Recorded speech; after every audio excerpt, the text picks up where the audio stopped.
The mass shooting in Michigan. This is north of Detroit at a spot popular with families. ABC's Alex Bouchard is in Rochester Hills with more on that. Alex, good morning. Hey, Whit. Yeah, the sad reality this morning is there are dads in this community that are waking up this Father's Day in the hospital because of the violence that happened yesterday. Now, on a normal hot day, the Brooklyn splash pad is a place for families to cool off. And police say that's exactly what was happening yesterday before that alleged gunman came through and opened fire, seemingly randomly.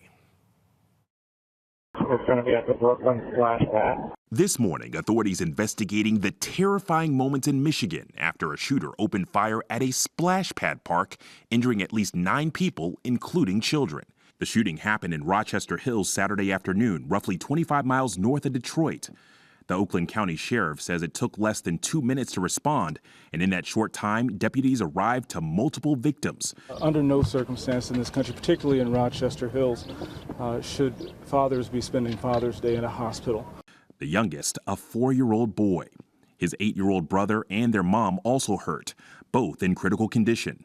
The oldest victim, a 78-year-old man wounded in the abdomen. Police say the suspected gunman unloaded 3 magazines, firing at least 28 times from a semi-automatic handgun before running away. It appears like the individual pulled up, exited a vehicle, approached the splash pad, opened fire, reloaded,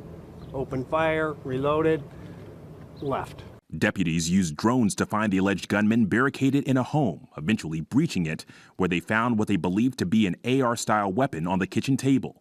That suspect, a 42-year-old man who officials say lived with his mom, also found dead inside that house. Authorities say he had no criminal history or connection to the victims. It's an absolute tragedy for Rochester Hills. We're going to be in mourning for a long time. Now the community reeling from what authorities say was a random attack. This is just something you just don't get over overnight.